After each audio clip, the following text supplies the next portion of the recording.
শাকিব খানের আপকামিং নতুন সিনেমা কি সেটা নিয়ে অনেকের মধ্যে অনেকভাবে কখনো গুঞ্জন শোনা যাচ্ছে শাকিব খান এই যে সেনাবাহিনীর একজন মেজরের চরিত্রে অভিনয় করবে, আবার কখনো শোনা যাচ্ছে যে সরাসরি মেজর রোলটা আসলে প্লে করবে না, সে এক্স মেজর ছিল এই একটা রোল প্লে করবে এবং এটার পরিচালনা করবে কে? সাকিব ফাহাদ। খুব ভালো একজন বিজ্ঞাপন নির্মাতা অথবা ছোটোখাটো অনেক কাজ করেছে, যেই কাজগুলো খুব ভালো প্রশংসা পেয়েছে। তো এমন একজন ডিরেক্টরকে কেন শাকিব খান আসলে সিলেক্ট করেছে, শাকিব খান কেন তার সাথে কাজ করছে, আর অ্যাকচুয়ালি এই প্রজেক্টটা তো নিশ্চয়ই ডিরেক্টর শাকিব খানের কাছে নিয়ে গেছে। দেখেন, একটা বিষয় এই ভিডিওটা যারা দেখছেন হয়তো একটা বিষয় খেয়াল করে থাকবেন যে নতুন যে নির্মাতারা তারা কিন্তু একটা আত্মবিশ্বাস পাচ্ছে যে ভালো গল্প এবং প্রোডাকশন হাউস যদি আমি নিয়ে যেতে পারি শাকিব খান আমার সিনেমায় কাজ করবে। এই যে একটা নতুন ধারণা নতুন পরিচালকদের মধ্যে ঢুকিয়ে দেওয়া, এই ব্যাপারটা কিন্তু খুবই পজিটিভ বর্তমান সময়ে এসে, এবং এইটার জন্য আমার মনে হয় শাকিব খানকে নিয়ে আসলে সাকিব ফাহাদের মতো যারা নতুন উদীয়মান ডিরেক্টর, যাদের একটা প্রজেক্ট থাকে, স্বপ্নের প্রজেক্ট, যে এই প্রজেক্টটা সে পর্দায় আনতে চায়, যে এমন প্রজেক্ট এর আগে কেউ নিয়ে আসেনি, এই ব্যাপারগুলো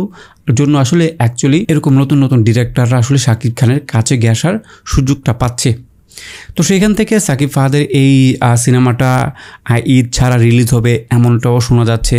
এবং এইটার নতুন যে গুঞ্জন এবং একটা গ্রুপে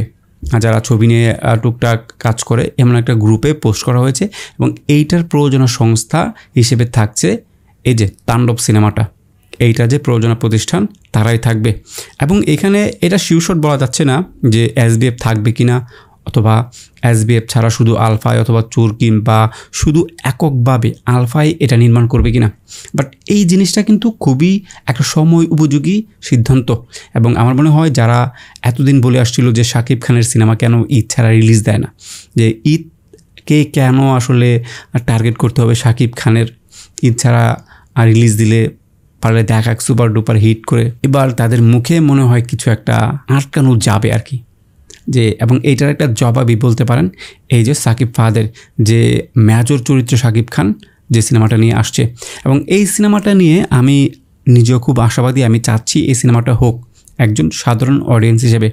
কারণ দেখেন, শাকিব খানের যে ভক্ত অথবা শাকিব খানের যারা অডিয়েন্স, তারা কিন্তু তার যে স্বপ্নের হিরো তাকে নিয়ে সবসময় স্বপ্ন দেখে যে শাকিব খান এই চরিত্রে রোলটা প্লে করবে বা এমন চরিত্র করবে যেটা শাকিব খান এর আগে প্লে করেনি। অথবা দেখেন কি হয় নর্মালি, যে ফ্যান যে নায়কের হোক না কেন, তারা কিন্তু এখন বলিউড, হলিউড, তামিল, তেলুগু সব ইন্ডাস্ট্রির ছবি দেখে, এবং একটা সিনেমা যখন দেখে তখন কিন্তু সে নিজের মধ্যে তার যে স্বপ্নের নায়কটা আছে সে আসলে তাকে ওই চরিত্রটাকে আসলে ফুটিয়ে তুলতে অথবা দেখতে একটা আক্ষেপ প্রকাশ করে যে শাকিব খান যদি এই রোলটা প্লে করতো, যে এরকম কতগুলো ভক্ত অথবা অডিয়েন্স থাকে। তো আমার মনে হয় তাদের চাওয়াটাও পূর্ণ হয়ে যাবে যদি এই সিনেমাটার মাধ্যমে শাকিব খান মেজর চরিত্রে কামব্যাক করে ঈদ ছাড়া, ঠিক না? তো সেখান থেকে এই সিনেমাটার যে গুঞ্জন শোনা যাচ্ছে, এবং সাকিব ফাহাদ তার খুব ভালো একটা রেপুটেশন রয়েছে, সে আসলে অ্যাকচুয়ালি সে খুব ভালো ভালো যে কাজগুলো করেছে এগুলো আমি দেখেছি, ভালো লেগেছে, তার যে টেকনিক্যাল যে দিকগুলো আমার কাছে এটাও ভালো লেগেছে। তো আশা করব আর কি যে খুব ভালো একটা প্রজেক্ট আসবে এবং এই গুঞ্জন থাকবে না,